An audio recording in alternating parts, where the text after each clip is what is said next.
Responding to challenges. In this episode, we'll look at the process of responding to a challenge. When someone designs a challenge, they specify the audience which will receive the challenge and the date and time that the challenge should be issued. You will receive a notification when a new challenge has been issued to you. This may be in the form of an email and/or an SMS text message on your phone. The email notification contains a number of important details regarding the challenge. The subject of the email alerts you to the fact that a new challenge is waiting for your response. In the body of the email, you'll see the challenge number and the subject.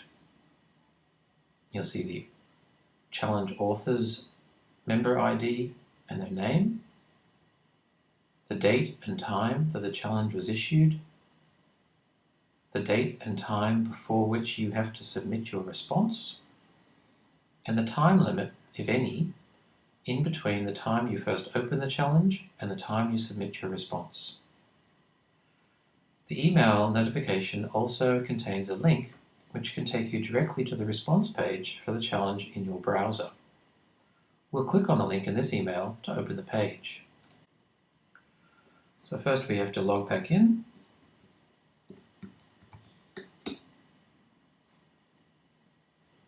We'll enter the arena, and the link will take us immediately to the correct page to respond to the new challenge.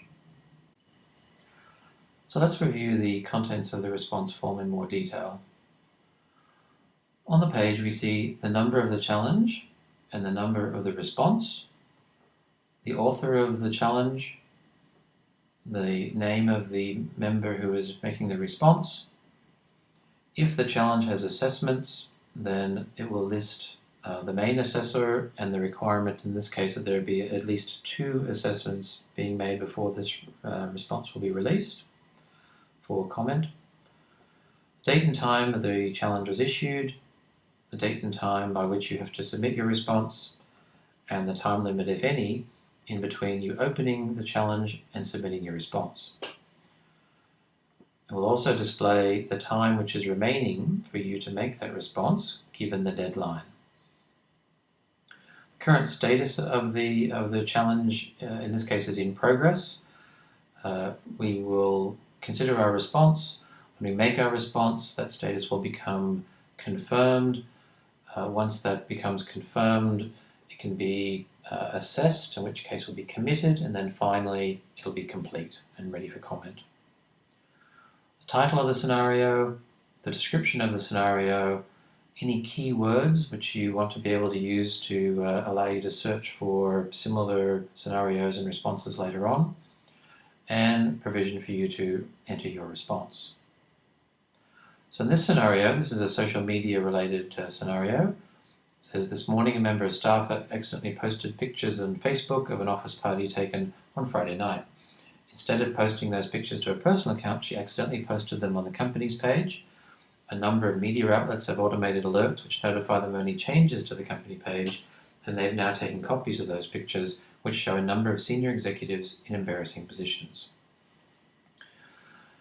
So your job is to think about that scenario and come up with the steps that you would take, and in this case, although you did not attend the event, you're on the executive management team, and the question is, what is your advice to the CEO?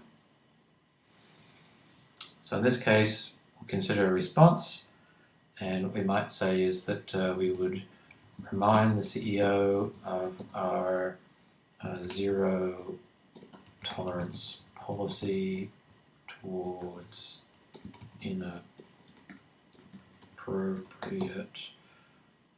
workplace behavior. Call an exec management meeting and issue a public media statement advising that we are conducting an internal investigation. So that's an example. Now at this stage, I could choose to opt in and have my name associated with that response. in which case other people who look at this response subsequently will be able to see that this is my response. Alternatively, if I unclick that, then my name will be hidden from other people who look at the response. In this case, I'll choose to make my name visible. Similarly, if I wanted more time to work on the response, I could save that response as a draft, in which case I could come back to it later on and keep working on it. At some point, I want to make this my final submission, so I'll turn that draft off, and I'll submit the response. So when the response is submitted, I'll be returned to my general response in tray. This lists all of the other responses which may be awaiting my reply. And from here, I can then go on and review other responses and follow other discussions.